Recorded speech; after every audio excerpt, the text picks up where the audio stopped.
I suppose that thank you for coming along and being part of our podcast. I think you're going to be one of the first people we've done it with, so I'm sure you will be really good. Chad and I might be a little bit rusty and ropey, but we shall see. So again, speak for yourself. Speak for yourself, mate. Yeah, whatever.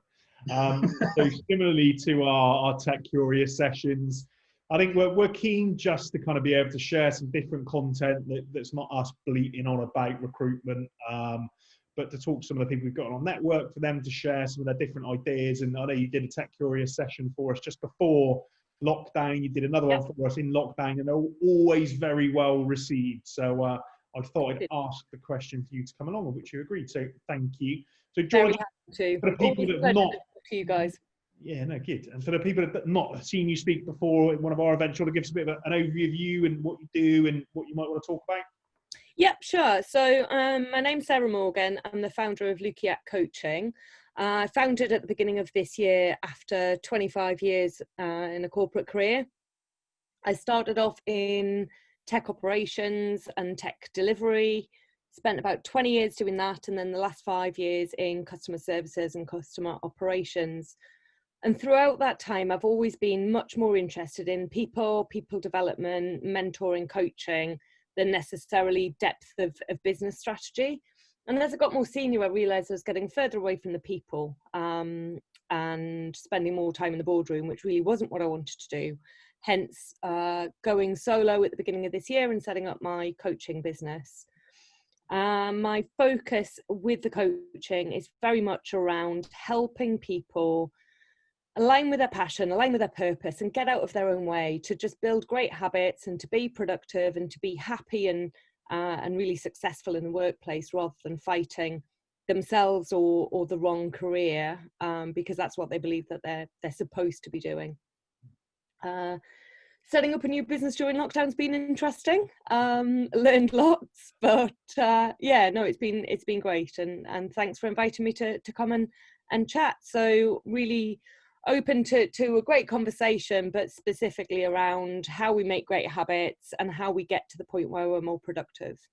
Yeah, no, good. And I think just one of the things that we've always enjoyed working with you and we'll happily recommend you to people is you're probably one of the few coaches out there that has actually sort of had a successful career in IT, which I think is really helpful. And the people we've introduced you to speak with always comment on that. So yeah, it always goes down well. And I think the topic with probably what's going to be announced later on today around us being pushed back to work from home, I think probably is going to resonate even more, really. Yeah.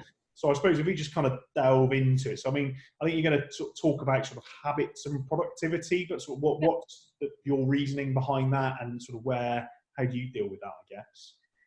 So again, it was something that was hard learned through my career, as you say, kind of me being at the coalface of a corporate career. And I got to the point where I realised that exhaustion and overwork and burnout were seen as a status symbol. In the workplace, it's like, who's the busiest, who's the most burned out, who's the most knackered, who's been the one that was working 18 hours yesterday. And productivity was almost equated with self-worth. So the more you can churn out, the better human being you are. And I just got to the point where I realized that hamster wheel is entirely unproductive and unhelpful. When you're exhausted and burned out, you're just not able to create quality in your work. So I took a really big step back and reassessed my productivity, my habits, my ways of working, and realized how wrong I'd got it and how wrong many people had got it. And it's one of the reasons I wanted to set up the coaching, to help people understand that there are different ways of doing it, that we can be more productive and put self-care and time with family and time walking the dog or time doing whatever it is that makes your heart sing at the top of your priority list and still actually get a great job done. Yeah, so that's why I'm on that question, what you just pointed to there and alluded to, what you mentioned that you realised you got it wrong. At what point did you realise you got it wrong? Did you get to do you feel that you actually got to a burnout stage yourself? I got very, very close on a couple of different occasions. Once I ended up in hospital with pneumonia and sepsis. back in 2016. And I realized that I had just been, you know, fighting through, battling through, get up, get on with it. You know, there's no time to be, sick, sleeps for wimps. And I'd started really telling myself a lot of that. And I was unproductive. I was exhausted. I was spinning my wheels because I couldn't focus well enough because the brain fog due to the exhaustion. And yeah, put myself in hospital for 5 days off the back of that. There was some personal stuff going in as well. My dad was in hospital with a stroke, which probably was what pushed me over the edge. But it really made me stop and think that I just got that balance wrong. But did you feel at the time, and you know, I'm going to delve a little deeper here. Did you feel like you were like, oh God, I'm so weak. I'm feeling useless. There's, you know, look at me now. I'm a failure. You know, did you feel all that at the time? Totally. Right. And in the run up to me being in hospital, being so tired and so knackered and so poorly and coughing all of the time. And just think, you know, if I could I'm just one day behind being on top of it all. If I could just do another 24 hours straight, if I could just do, then looking around at all of my colleagues and assuming that they were all, you know, doing perfectly well and managing it all between 9 and 5, and realizing afterwards that we are all doing that same thing. We're all perceived as being totally in control while we're paddling like mad underneath. And sat in that hospital bed realizing it's time to stop. This isn't getting me anywhere, and I can be more productive and do more by spending less time on it. And then I suppose, I mean, sort of for people that are experiencing, I guess we're all kind of probably experiencing that more so than we ever have done, because I mean, I've enjoyed it because until sort of the announcement came out, or was about to come out, we started sort of going back into the office a little bit more, and I actually started then coming home and spending some more time with the family. And it was really weird. Whilst I thought I was spending more time with the family working at home, I kind of wasn't. And actually, it was quite nice coming home, and the laptop would stay in my rucksack. And I mean, I might get out once the kids had gone all to bed, but I would have those couple of hours where actually work wasn't on my mind. And I think actually, while we're all going back now to working from home, I think all of us are going to start feeling that. So I suppose once you came out of that time when you were in hospital, what worked for you? How did you start, I suppose, kind of getting on top of things, if that's the right word, but how did you start dealing with it? Yeah, reevaluating.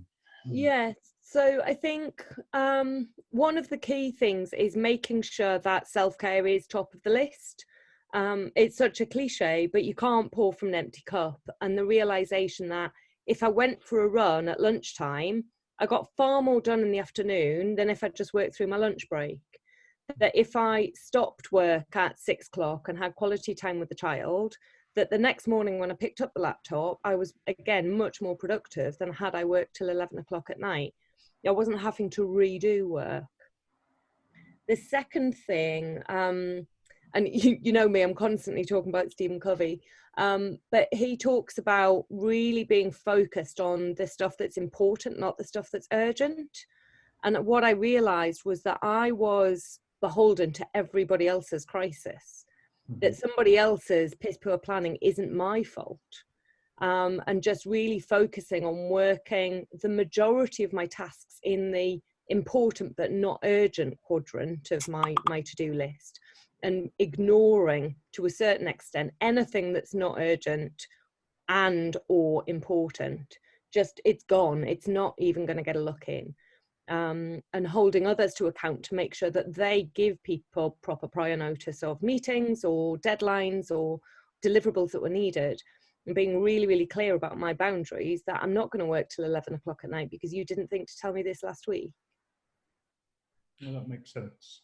I suppose, and how do you deal with, I guess, almost not a feeling of guilt, but I guess it is guilt for some people, isn't it? You kind of go, God, I need to do this because if I don't do it, I'm going to let someone else down, and I'll spend time with the family on the weekend. Or as to you said earlier on, well, I've just got to get on with it. Kind of having these thoughts and feelings is weak. And if I want to climb the ladder and want my boss's job or want that next step up, whatever that might be, how do you manage that, and how do you what have you seen work for you? And I suppose on the same side of that, because I'm sure lots of people that be listening to this probably have teams that work around them as well, and will probably be really intrigued.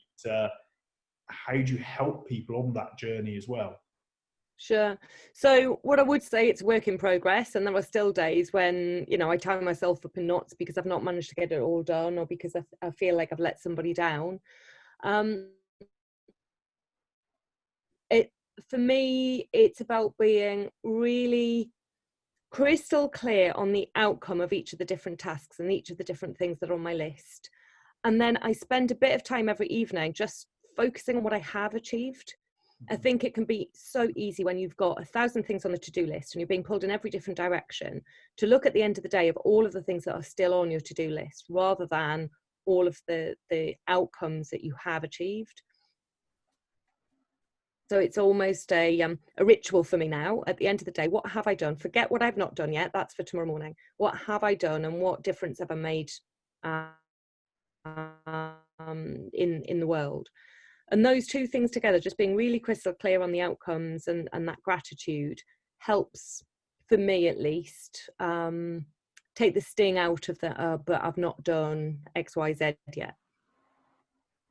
Yeah, but you can be easily distracted, right? So there are obviously pitfalls of, you know, because this feels like in an ideal world, you do everything on the checklist, know exactly what to prioritize. But are there pitfalls? Is it an everyday challenge to do that, to set that without agenda? a doubt. And there are, and this is where we get into habits. You know, what is it that makes a good habit? Right. And it's about finding what works for you. So one thing that I've done is I now have no white space in my diary. So even if I've only got one meeting for the day, that's obviously in my diary, then 9, 9:30, 10, 10:30, I will literally write in my diary exactly what I'm going to do at those points in time. So every task is diarised. The stuff first thing in the morning are the tasks that I'm less happy about. They're less comfortable for me. They take me outside of my comfort zone. I get them done first thing. And then as the day goes on, it gets to 10:30. It isn't then, oh, what am I going to do? Let me just pop on LinkedIn. It's right, 10:30 in my diary is drop Carl all of the questions for tomorrow's podcast. And it's just really clear in my diary. And sometimes things take longer and sometimes things are done more quickly. So of course there's some flexibility in that. But I discovered that I've probably saved myself an hour and a half a day of not spinning my wheels, wondering what to do next, or kicking the task that I'm less comfortable doing down to the end of the day and then just not quite getting around to it because by 5 o'clock I can't be bothered. So just getting rid of that white space and being really regimented in planning out my day has been massively helpful for me. The other thing I do, sorry, on that point, sorry, I know you're probably going into it. Activity outside of what you do on a day-to-day basis for work, do you diarise your breaks, and do you diarise your time as well, or do you work around that in terms of whatever's in the diary? Yeah, I diarise exercise and dog walks. Right. I don't diarise a coffee break. No, okay. Yeah. So to a certain extent, yes, but not to the minute. I think just one of the things I'd be interested to get your opinion on. It's probably a little bit selfish, really, but I'm sure lots of people are having these thoughts. And Chad and I were talking about it earlier, and sort of maybe you did cover it then, but I'm keen to expand on it a little bit more. But I think obviously now we're all going to be probably working from home again. I think we're all keen to keep the productivity levels up, but I think we've all realised that actually you do need to have some time away from the computer, from work. Sure. So how do you, clearly as someone who's a business owner or someone who's sort of a manager of a team, you need those levels of productivity to be there, and probably even more so at the moment because there is lesser of an opportunity out there. So everybody needs to be working in kind of feels you need to be working as twice as hard to get the same result. But how do you stop, in your opinion, sort of putting that pressure onto people so that they feel that there is no option but to work as hard as they can for as long as they can? But actually, as you said, you're more productive if you go out for a run at lunchtime, finish at 6, start at the right time. how do you start to change that culture, I guess would maybe be the word, and that belief system? How do you do that as a manager and to drive that? So the first thing I would say is role modeling it. So making sure that your team can see that you are going out for a run at lunchtime, you're walking the dog at 9 if that's the right time to get out for a walk, that you've got that stuff in your diary. And if they get in touch, sorry, I'm out for a run right now, or, you know, I'm going to pick up the small from school. So role modeling it is incredibly powerful, because that gives permission to your team, because they can see that you're walking your talk. The second thing I think is really critical is having a conversation. Different people will work better in different ways. So I know some people who now are up at 5, bit of exercise, they work from 6 till 2, and then the afternoon's their own. But because they've been able to have that conversation with their boss, they're working far more productively than they ever worked in an office, because they're able to work in line with their own body clock. Clearly there are some roles that doesn't work for. If you're in a contact center, you've got to be available at the right times. But, you know, for a developer or for a BA, if you've got your meetings in the morning, but you can work outside of those hours to the point where you're really, really productive. And it's then, I think it's for the manager to reach out to their team to understand, you know, when are you working? When aren't you working? What works for you? How can I support you? I think I used the example in the webinar a couple of months ago, but I spoke with a manager who's like, oh yes, I'm doing a group call every morning at 9 o'clock and a group call every night at 5 o'clock. So people feel really engaged with the team. And no, they don't, mate. They're feeling really checked up on. You're checking that they're not in their pajamas at 9 and that they're not pissed at 5. It's not healthy. And I think managers, it's just about conversation and connection and understanding your team, understanding what makes them tick and how they can be their best without having to feel like they've got to be at their desk for 12 hours a day. That's important, because analysing how your team operate individually is really key. I mean, in our business, like I'm up early, I get 2 or 3 hours done. Carl's working the late shift at the end of the day because he likes shipping the kids off to sleep, and then he gets his laptop out. So typically he'll try getting in contact with me, and we know how we work. So I think you're right. I read an article, I think it was on LinkedIn, about, it was something you just alluded to about the checking up culture. Yep. So if you've got set amount of times in your diary for all your team constantly, it ends up being very much more regimented and more draconian than if you were in an office. Yeah. Because, you know, I will be making a call at 9 o'clock, then we'll catch up at 11, then 2, then 4, and people are just like, wow. And what's odd is there's a complete disconnect there between the manager thinking I'm doing the right thing. I'm absolutely connected to all my staff. Why? Like you just said there, because I talk to them 5 times a day. And it's like, if you'd actually individually sat down with your staff in appraisals and say, how do you like to work, Sarah? Where are you most productive? When should I really put a call in for you specifically? So a manager's diary should actually have it all slotted for each individual person when they like to be spoken to, or, you know, for a catch up, rather than everyone 6 times a day, because it just doesn't work. Exactly that. And it's making sure that your team feel that you're checking in on them, not checking up on them. Really supportive and collaborative, not where are you? You're not at your desk kind of clock watching culture, which is very 1970s. Get your opinion, Sarah. I think if you own your own business or you're senior enough in an organization, you can implement that. You can get that done. You go, right, I'm going to change this. But I'm sure there's lots of people who I know, and hopefully we can be listening to this, who are probably in more of a middle management role. So they'd love to go and do this with their team, but then maybe they have somebody sat above them with that other different type of mentality of, we must have that 9 o'clock call, 2 o'clock call, 5:30 call, because that's what you do. So how do these kind of really good middle managers that are responsible for looking after a team, who want to do things this way to empower their team to get the most out of them, how do you manage that upline though to somebody who's probably a little bit more, dare I say it, old school in their approach to this? So firstly, I'd question whether their managers are really old school, or whether that's an assumption or a presumption that's being made. Mm-hmm. And that's, again, I'd start with a conversation. You know, I am concerned about my team. I'm concerned that we're asking too much of them. We're not allowing them to flex their day to their own productivity. This is what I'm suggesting. Have you got any concerns around that? And I would expect that the vast majority of senior leaders would probably be really open to that. Ultimately, we're all held to account for our outcomes and our deliverables, not for the number of hours that we're chained to a desk.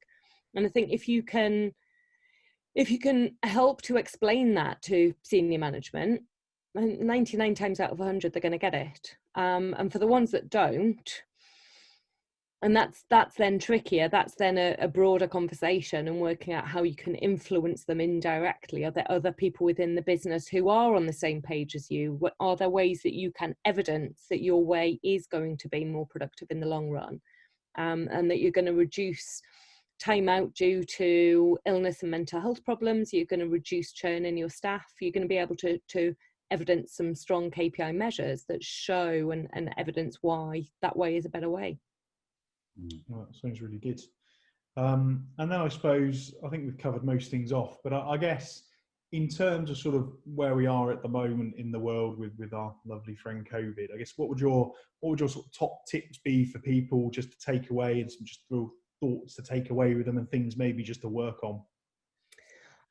So one thing that I'm really strong on through this is have a routine and some sort of ritual.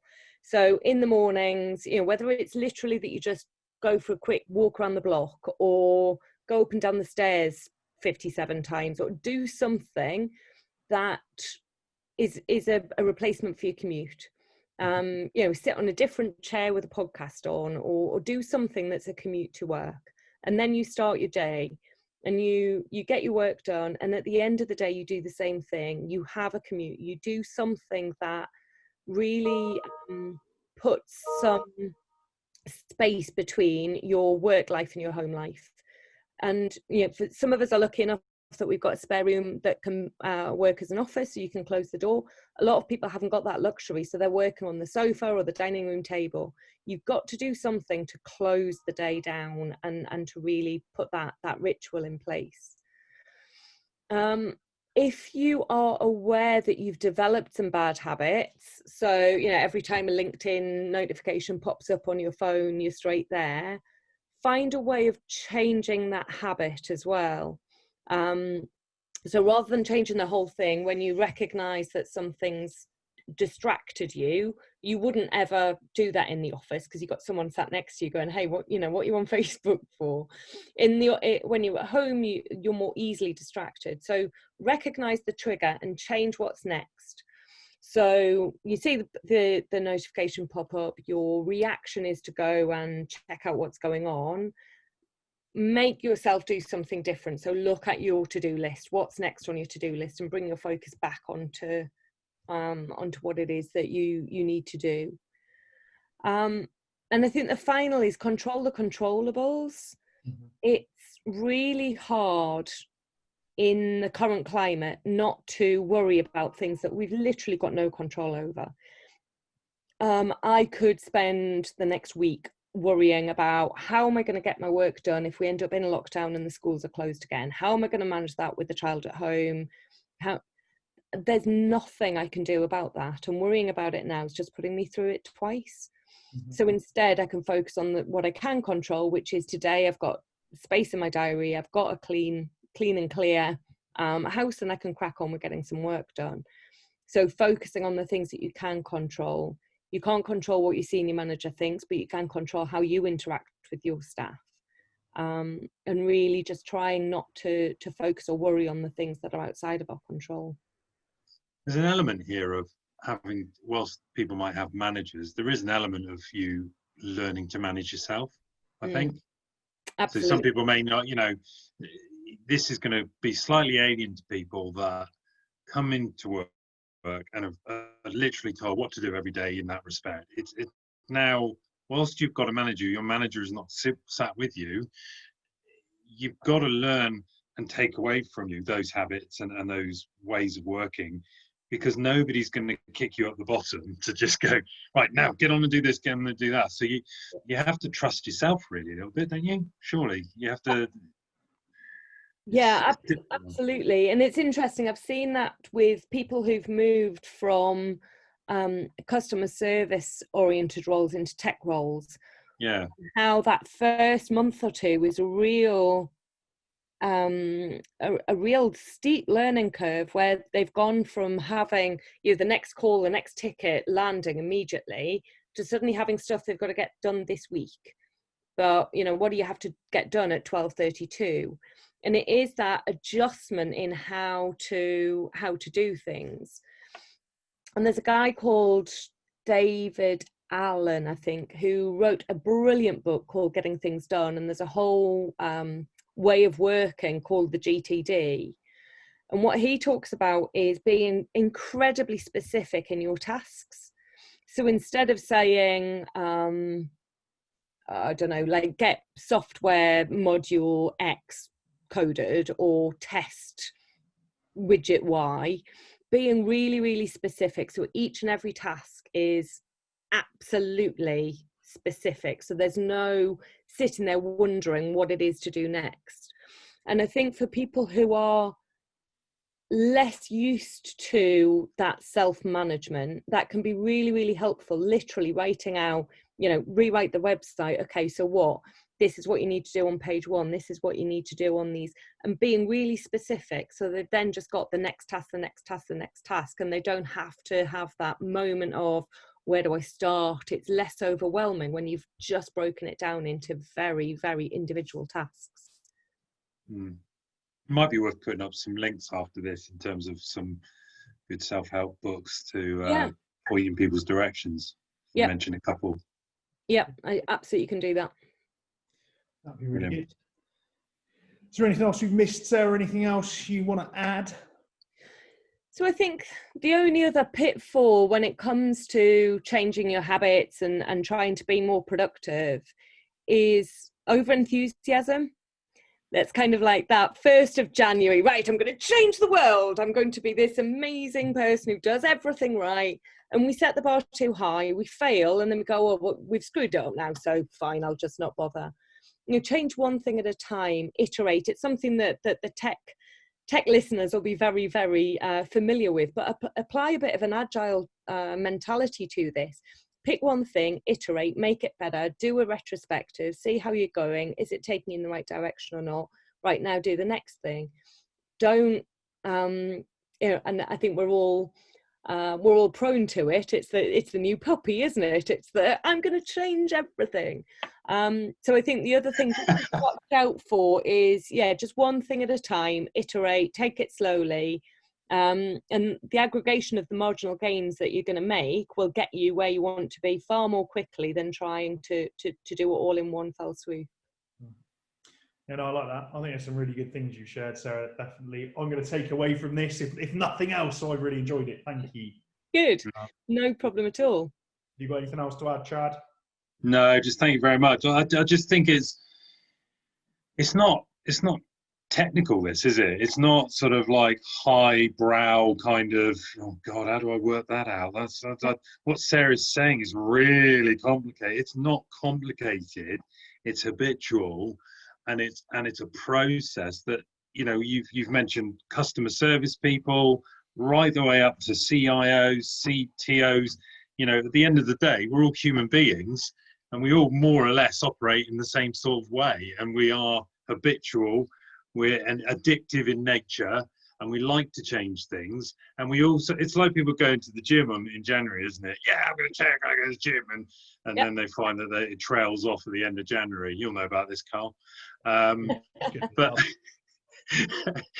but it's it affects everyone and anyone, and actually it's some really useful tools there, Sarah, for people to take away, to just think, whether you're running a business of a multinational organization or you're in customer services in your first real proper role, to understand those and understand how to improve your habits, basically. So Yeah. yeah, really useful. Thank you.